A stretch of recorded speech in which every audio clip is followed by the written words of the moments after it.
Hello, my marvellous sausages.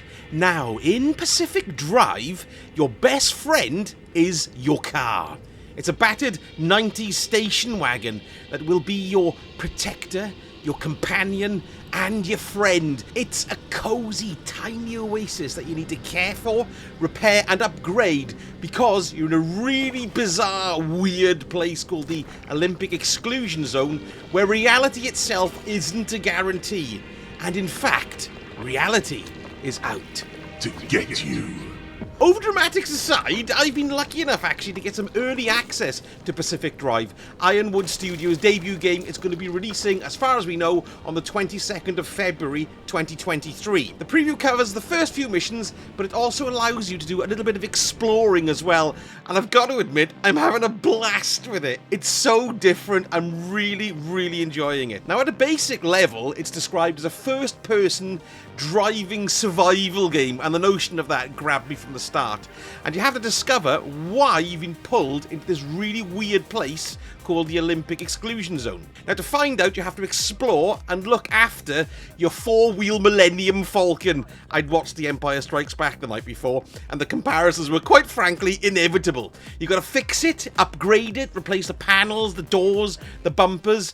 All the panels and all the doors and the bumpers, these are essential for keeping you alive and keeping out all the radiation and the nasties on the outside. You can add gadgets, and what I love as well is you can fill it with fuel, you keep the batteries charged, and you can generally convert it into a machine that can survive in a dimensionally challenged reality that seems to be, well, frankly, dissolving around you. It's terrifying. The game's got two distinct parts. First of all, you've got exploring the exclusion zone, which we'll chat about in a little bit, but then you've also got your garage, and this is a fantastic place. It's your safe haven where you'll kind of park station wagon, repair it, do it up, and all the lovely stuff that comes with that lovely safe oasis feeling. You know, I love it in there. It's great, and it's an antidote in the garage to the fear and the chaos when you're out on your adventures in the zone. Now, you can build various parts to replace on your car as they get damaged, so door panels, bumpers, and the like. But you can also research and craft upgrades and brand new parts to customize the car and outfit it for whatever mission you're going on. Now, aside from the car upgrades, you can create new tools as well that you can use to scrap cars that you find out and about. And there's always just one outside the garage entrance, so you can start by breaking that down into its constituent parts. You get stuff out of it like metal, rubber, glass, and plastics, but you can also scavenge more advanced resources out in the world as well, like chemicals and the like, to use in the bigger upgrades. Now, you create these bigger upgrades in the garage at the crafting table. So you just go in there, find a recipe, and you can craft it in there. But you've also got a crafting table in the boot of your car when you take it out on the road. Now, I love this because when you're getting out and running around and making a new panel to replace one that you have just smashed off by a tree because a jet of plasma has shoved you into the air, it just creates a sense of bonding between you and the car, because you're going to run, you're going to repair it, you're going to fix it and get back in. You know it's going to protect you. It is an awful lot of fun. Now, the tools that you use, they have a lifespan, so they can get destroyed the more you use them. They'll just degrade and pop, and then you have to make some more. Now, the tools that I've used the most of, bearing in mind this is just like a preview of a couple of levels. The one I've been using mainly is the one called the Scrapper, and that helps you scrap all the individual parts down into the constituent bits. Very, very useful. You've got stuff like Repair Putty, you sort of slap it on the different panels out of the car to repair it. There's a suction tool that you can create, which can suck up all the resources that you've just hacked off a car. So sometimes you can have loads of resources on the floor, and instead of going up and picking them up individually, you can shook them up with this vacuum cleaner. It's bloody great. But there's a whole host of stuff for you to create and for your car. And in the preview, it gave me a good amount of stuff to play with, but you can see there's loads more stuff to come in the full game. Now, you unlock stuff to craft because you've got like a research, or they call it a fabrication tool or station in the actual garage itself. And you can go in there and there's different design trees that you can unlock things on as the game progresses. So you can unlock, for example, crafting a steel panel or a steel car door instead of the crude car door, which will then give you more defense. You know, it'll have a bigger health bar in essence. Now, what you might be expecting is that you have to drive to every single location, but the game doesn't really work like that. You've got your starting point, your jumping off point, which is the garage. Now, there's a map that you can go and use, and you can pinpoint the next area that you want to go. So there's mission highlighted there, your next mission you can see easily highlighted with an exclamation mark. But there's also smaller areas that you can basically go and look around and scavenge and bring stuff back to the garage. So that's the first thing that you do. You go and pick where you want to go using the map facility on the garage wall. You get into your car, because once you've selected the facility, that ends your garage session in essence, and then it opens up the door which allows you to drive out. So you drive out, you take a left, and then you drive through this first checkpoint, I suppose, and it teleports you to the area you're going to explore. You don't drive to the area. That's the only thing that I wasn't expecting, but once you get used to it, it really isn't a bother. You do start thinking like, well, I gotta go to my garage to do things and then go into a level, I suppose is the way to look at it. I kind of consider them like levels. Do you know what I mean?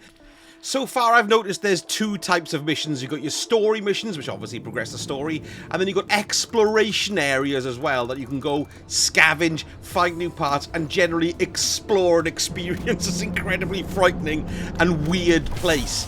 The story's conveyed through the radio. You've got Tobias and Francis who first greet you, which guide you to your car, because you get sucked in off the main motorway, or highway rather, and then you're on foot inside the zone, and you discover a station wagon, and that station wagon is the one that we're upgrading, and it is basically looking after us. But we've got a strange connection to this particular station wagon. It's called a remnant, but it doesn't really explain in the preview what that means. All we know is that we're in the zone, we have to get out, and it's incredibly dangerous. Now, there's somebody who's instrumental in helping us called Oppie, who you get introduced to over the radio, and it's Oppie's garage that you end up going to and launching your missions from. So that just gives you a rough idea of how the story will progress. I only did 2 missions, so I don't really know much about it, except it's incredibly intriguing and has a great air of mystery about it. Now, this part of the game is incredibly tense, exciting, frightening, and really, really funny, because you find yourself in so many situations where your life's in danger. The car is this fragile shell protecting you, and it constantly needs repairs. It's not like this impregnable thing around you, but you're driving along to your whichever goal you decided to look at. You've got a little map at the side of you, which can show you various points of interest, houses and the like. So I tend to put like a little waypoint down, use the map and drive there. But this is where the simulation really kicks into its own, because it's a car simulator, so you have to turn the key to start it, you have to put it in drive to go, put it in neutral, you have to turn your head to look at the TV set thing that's to your right, which is telling you where to go. You've got to turn on your wipers, you've got to turn on your headlights, and when you get out of the car, if you think, oh, I'm going to have a quick look, it's so frequently that you turn around and notice that your car's rolling backwards because you forgot to put it into park. And also, don't forget, when the engine is running, you're using up fuel, so you've got all the actual inconveniences of running an actual car. So it's so cool, you find yourself pulling up, turning off the ignition, slamming it into park, and going off and having a look. Those simple things add so much to the tension when you're under pressure, because once you've finished whatever you want to do in the story mission, I'm not going to give anything away of that, or in the zone, then you have to teleport back to the garage. Now, to do that, that little device by the side of you takes these things called anchor charges. And depending on how far away your garage is from where you are, depends on how many anchor charges you put in. So say, for example, you need to put in 2 anchor charges. So you find them on your map, and they're very easy to see. There's like a big yellow light jetting up into the sky, and it's a big orb. So you pick the orb up, and you sort of stagger back to your car. Oh, you've got to open the door first, and then you insert that into the machine, okay? Don't forget to close the door as well, otherwise you're going to smash it off on a tree. Now, once it's fully charged enough for you to jump home, then you can see there's like a jump-off point on the map, which is like a yellow diamond. So you select the yellow diamond to go home, and then absolutely all hell breaks loose because a storm starts shrinking in. Like in Fortnite, I suppose is the best way to think of that. But the storm is incredibly damaging to your car, and you've got to get out of the storm and jump into this huge column of light which teleports you back to the garage. And that is where you absolutely cack yourself. The car needs upgrades to sort of manage in the mud, so you can find yourself going up too steep a hill, sliding down, spinning the back end out, putting acceleration on too much. But it's never too bad. It's never uncontrollable. You always feel like you're on the edge of just getting away, which is why I think this game is so good. You feel like you're always just escaping. It's like Indiana Jones pulling his hat in from underneath a door that's just about to come down. I always felt like that in this game, which is why it's going to be an absolute joy to stream and really good fun to watch as well.